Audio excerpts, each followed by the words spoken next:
Hello, and welcome to a short introduction of the Attributor gem. This is a screencast that will simply describe what the gem is about and give you some initial examples and pointers to get you started. In other screencasts, we'll get more in depth about the different features it provides. The home for the gem lives in the Attributor repository under the RightScale organization. It has a basic README file that explains a little bit of the goals, but if you really want to get into a more in-depth information and reference, I would suggest that you go to the wiki section for that. So what is Attributor? Attributor is a powerful Ruby library for both describing and managing complex data structures. In other words, it is a powerful type management library for Ruby. With it, you can describe basically any data structure for your application, ranging from simple ones like integers, dates, booleans, but really, for the most part, ending in really arbitrarily complex ones based on kind of combining these quote-unquote more primitive ones.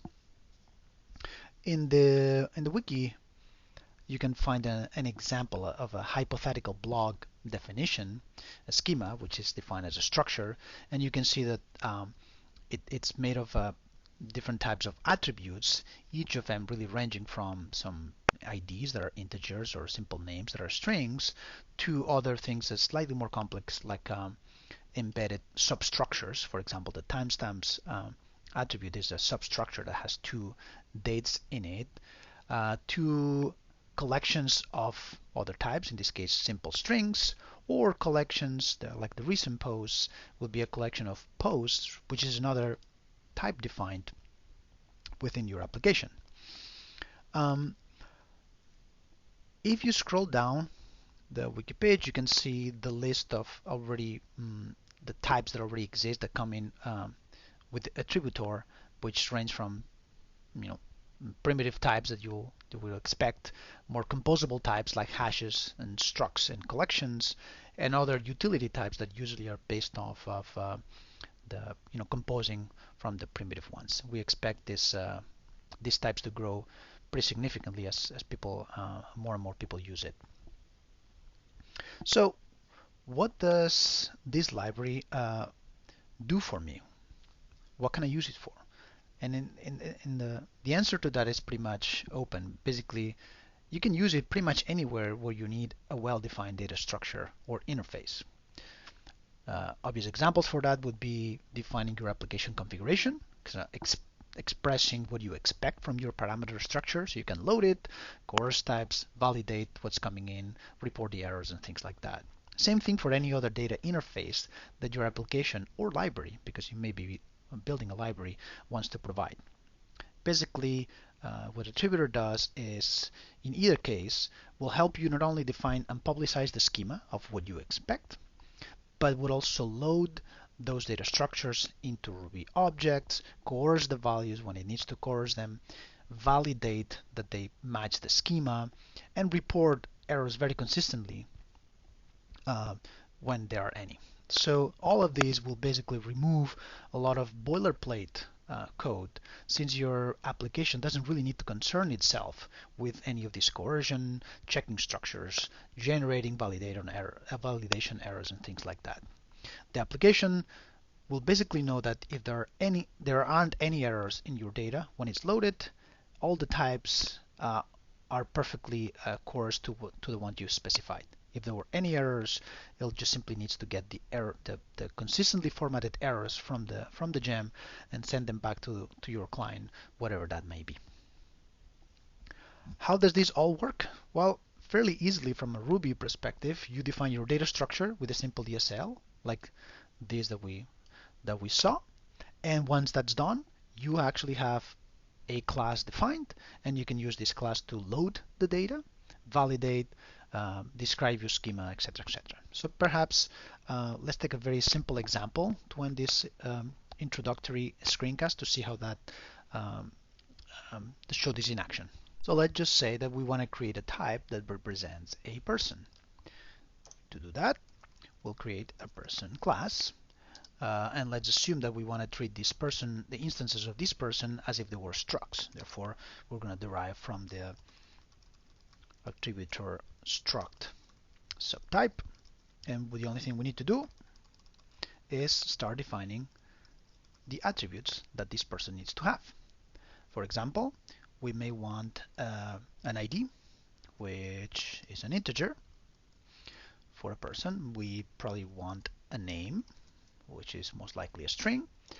And to keep it short but also slightly interesting, let's just assume that we want a person to have tags, which in this case is a collection of, I guess, strings, simple strings. Okay. And to make it even more interesting, let's put some requirements here. Let's just say that the ID is always required. You need to pass an ID on this person. Maybe you don't need a name in the tags, but the ID is there. Okay. Once we have this, how do we use it? Let me open up a terminal that will parse that with the right gem file, so I can drop into a pry console. So we can see here that the person class has been parsed, so I can do several things. One simple thing could be to simply create a new instance of a person, which is empty, and then I can start filling it in.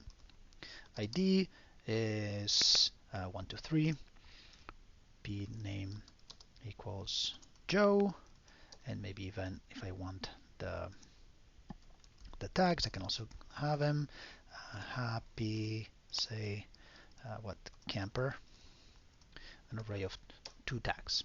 So I have my p, and as any attributor type, the instance of an attributor type will always have a dump method that will transform the data, the loaded data, into basically Ruby hashes / arrays.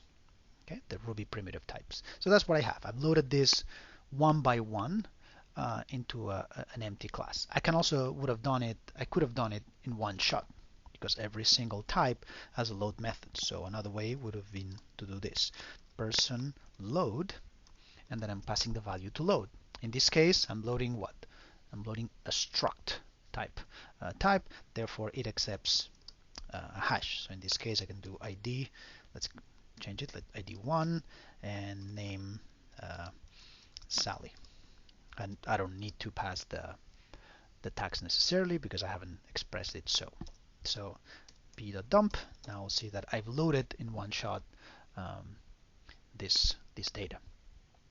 The next thing I want to show really quickly is that now you can validate this. I can say validate this loaded person, and it returns no errors. The validate function returns an array of errors encountered, but I can do it so that it actually returns an error. Let's assume that I don't pass the ID, but the ID is required in my definition.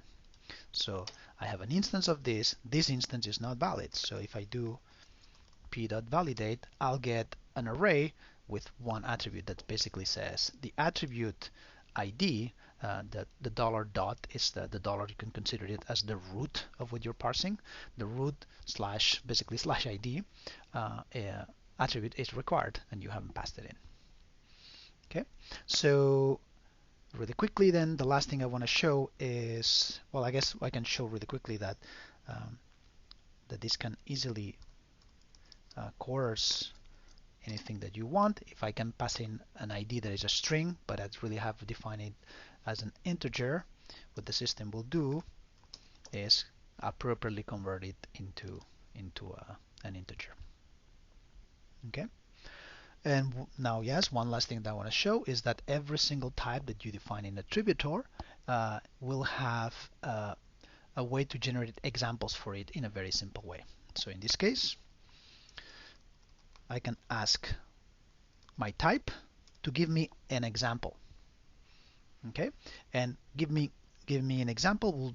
It means that it returns to me an instance of this class with the right fields filled in, matching the specs. So if I can get an instance and I dump it directly, what I can see is that I had an instance that had this value with these values in it.